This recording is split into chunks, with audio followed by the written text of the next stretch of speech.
అందరికీ నమస్కారం. బీఆర్‌కే భక్తి ఛానల్‌కి స్వాగతం. ఆషాఢ మాసంలో గోరింటాకు ఎందుకు పెట్టుకోవాలి? పెట్టుకోకపోతే కలిగే నష్టాలేంటి? వీటన్నిటి గురించి పూర్తి వివరాలు అందించడానికి మనతో పాటు ఉన్నారు ప్రముఖ జ్యోతిష్య పండితులు, ప్రముఖ ఆధ్యాత్మికవేత్త, జ్యోతిష్య పండితులు, జ్యోతిష్య శిక్షణా నిపుణులు బ్రహ్మశ్రీ నానాయక్ పట్నాయక్ గారు మనతో పాటు ఉన్నారు. వారిని అడిగి సందేహాన్ని నివృత్తి చేసుకుందాం. గురుగారు నమస్కారం. శ్రీమాత్రే నమః. గురుగారు అందరికీ ఉన్న ఆహ్, డౌటే అడుగుతున్నాను. రాహుకాల దీపం ఎప్పుడు పెట్టాలి? దాని విశిష్టత ఏంటి గురుగారు? మనకి తమిళనాడు సైడ్ అమ్మా అసలు ఈ సిద్ధాంతం ఉన్నటువంటిది. అలాగే. రాహుకాలము, గులిక కాలం. హ్మ్.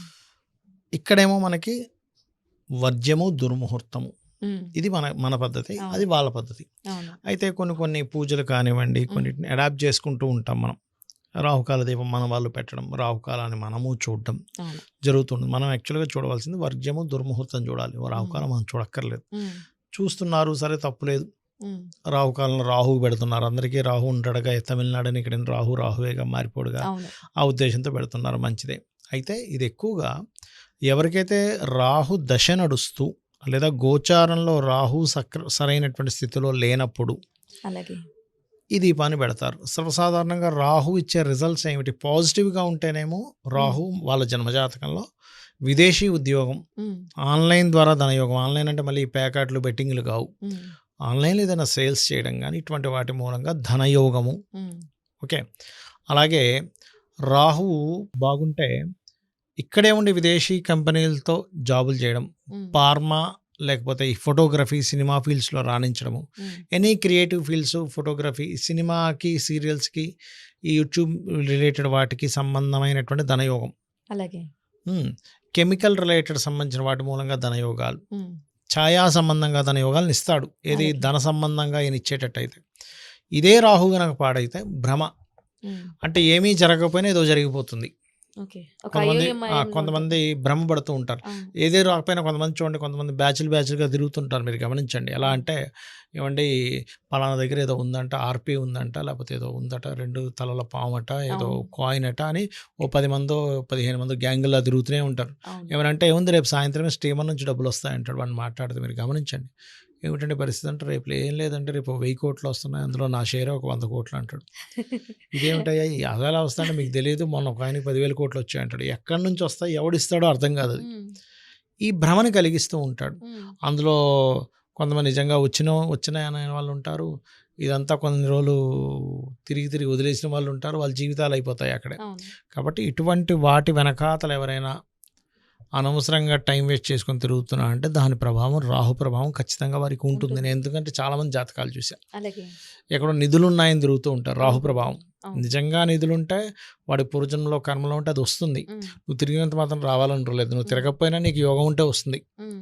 ఎందుకు వస్తుంది? నిధి యోగం ఎవరికి దొరుకుతుంది అంటే, శాస్త్రంలో చెప్పినటువంటిది, పూర్వజన్మల్లో హ్మ్. ఒక ఊరంతా ఏదైనా అయిపోయింది. అప్పుడు ఇతని ఆస్తిని మొత్తం ఆ ఊరు ఆకలి తీర్చడానికి ఇచ్చేశాడు. హ్మ్. ముందు ఇంతమంది ఆకలితో అలమటిస్తుంటే నేను పెట్టుకొని ఉండడం ఏంటని. అవును. అప్పుడు నీకు సడన్గా మొత్తం వదులుకున్నావు కాబట్టి ఆకస్మికంగా నీకు ధనయోగం, ఒక నిధి వచ్చింది. యోగం కలుగుతుందని చెప్పారు. అంటే నువ్వు అంత పుణ్యం చేసుకొని ఉండాలి, అంతమంది ఆకలి తీర్చిన వాడు ఉండాలి. అవును. అంతేకాని ఊరికి నీకేం భగవంతుడు ఆ నిధి కనబడేలా చేయడు. హ్మ్. అలా ఏంటంటే ఈ రాహు ప్రభావం జన్మజాతకంలో నెగిటివ్గా ఉన్నా, నెగిటివ్ అంటే మళ్ళీ ఇక్కడ 12వ స్థానంలో రాహు అనుకోగలరు. 12వ స్థానంలో రాహు అంటే విదేశాలకు వెళ్ళడం ద్వారా కలిసి వస్తుంది. హ్మ్. ఇలా నెగిటివ్గా ఇంకేదైనా అష్టమ స్థానంలోని హ్మ్. సర్పదోషాల్లో రాహు అంటారు. అంటే వృశ్చిక, మేషరాశిలో రాహు ఉండడం, లేదా ఏదైనా హ్మ్. శుభగ్రహాలతో కలిసి ఉండడం. అంటే అందులో గురువు అయితే గురుచండాల యోగం అంటారు. అలా కాకుండా కొన్ని శుభగ్రహాలతో కలిస్తే మంచిదే. మళ్ళీ శుక్రుడితో కలిస్తే ధనయోగం, బుధుడితో కలిస్తే బహు వ్యాపార యోగాన్ని ఇస్తాడు రాహు. అలాగే. శత్రు రాసుల్లో కలవడం వేరు, మిత్ర రాశుల్లో కలవడం వేరు. రాహుకి మిత్ర రాశులు ఉంటాయి. ఓకే. ఇప్పుడు వృషభము, తుల, హ్మ్. మకర కుంభ రాశులు, మిథున కన్యా రాశులు మిత్ర రాశులు అవుతాయి. అందులో ముఖ్యంగా వృషభము, తుల, మిథున కన్యా రాశుల్లో రాహు ఉంటే మంచిదే, ఏమి ఇబ్బంది పడాల్సిన పని లేదు. హ్మ్. అలా కాకుండా కర్కాటకము, సింహము, ధనస్సు, మీనం ఇవి కొంచెం శత్రు రాశులు అవుతాయి. మేషము, వృశ్చికం అయితే మరి సర్పదోషాలను ఇస్తుంది. అలాగే. అలాగా రవిరాహు కలిసిన, కుజరాహు కలిసిన, ఇట్లా కొన్ని కాంబినేషన్స్ ఉన్నాయి. అప్పుడు ఆ సర్ప సంబంధించినటువంటి దోషాలు ఉన్నప్పుడు కూడా ఈ రాహుకాల సమయంలో దీపారాధన చేసి, అది కూడా నిమ్మకాయ పిండి, నిమ్మకాయని తిరగేసేస్తారు. హ్మ్. అందులో కొంత కొబ్బరి నూనె, కొంతమంది నువ్వుల నూనె కొంతమంది వేస్తారు, అవును. నేతితో కొంతమంది పెడతారు. పెట్టి దుర్గా అష్టోత్తరం చదవాలి. దుర్గా అష్టోత్తరం దుర్గా చదవాలి. అష్టోత్తరం చదివితే దుర్గా యొక్క అనుగ్రహం ఏమిటి అంటే మీకున్న మాయని తొలగిస్తుంది దుర్గా. అలాగే అంటే ఏదో అయిపోతుంది, ఏదో కలిసి వస్తుందనే ఒక మాయ, ఏదో అయిపోతుందేమో భయమైనటువంటి ఒక మాయ. మాయలో 2 రకాల ఉండకూడదు. మాయలుంటాయి. హ్మ్. ఏదో కలిసి వస్తుంది, ఏ పని చేయకుండా తిరుగుతూ ఉంటాడు ఖాళీగా. అవును. అదేదో కలిసి వస్తుంది, నేను ఇక్కడ 30,000కి 20,000కి జాబ్ చేయడం ఏంటి, 50,000 జాబ్ చేయడం ఏంటి, అది ఒకటేసారి 1,00,00,000 కలిసి వస్తుందని తిరుగుతూ ఉంటాడు. అదొక మాయ. లేకపోతే ఏదో అయిపోతుందన్న భయంతో మాయ. హ్మ్. అమ్మో! ఎక్కడికెళ్తే ఏమవుతుందో, ఈ బిజినెస్ పెడితే ఏమవుతుందో. ఇప్పుడు ఏదో కలిసి వస్తుందనే మాయ ఒక రకమైతే, ఏ వ్యాపారం పెట్టమన్నా, ఏ పని చేయమన్నా భయపడుతూ ఉంటాడు.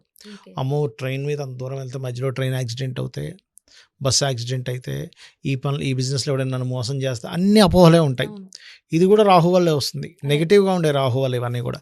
అవన్నీ తొలగాలి అంటే రాహుకాల సమయంలో దీపారాధన చేసి దుర్గా అష్టోత్తరాన్ని చేయాలి. రోజుకి ఒక్కొక్క సమయంలో ఉంటుంది రాహుకాలం. రోజు ఒకే సమయంలో ఉండదు. ఏ సమయంలో అంటారు? ఒక్కొక్క సమయం ఉంటుందమ్మా. ఒక్కొక్కసారి ఒక్కొక్కసారి. గంటన్నర ఉంటుంది రోజుకు. ఒక్కోసారి 9 గంటలకు, ఒక్కోసారి 10:30కి వస్తుంది. హ్మ్. ఒక్కోసారి మధ్యాహ్నం వస్తుంది, ఒక్కోసారి 4:30కి వస్తుంది. అలా అలాగే. రోజుకు ఒక సమయం మీరు రాహుకాల సమయాలను యూట్యూబ్‌లో హ్మ్. కొట్టినా, మనకి నెట్‌లో కొట్టినా వచ్చేస్తది. అదేం పెద్ద విషయం హ్మ్. కాదు. ఆ టైం పర్టిక్యులర్‌గా సూర్యోదయ, సూర్యాస్తమ సమయాలు తీసుకొని మీకు హ్మ్. పంచాంగాస్ అని ఉంటాయి ప్లే స్టోర్‌లో. అందులో అయితే పర్ఫెక్ట్‌గా ఆ రోజు ఉండే సూర్యోదయాన్ని బట్టి సమయం ఉంటుంది. అలాగే. ఒక 4 నిమిషాలు, 10 నిమిషాలు అటు ఇటుగా. అలా గనక చేసినట్లయితే హ్మ్. ఖచ్చితంగా వీరికి రాహు సంబంధించిన దోషాలు తొలగుతాయి. అందుకోసం పెట్టాలి.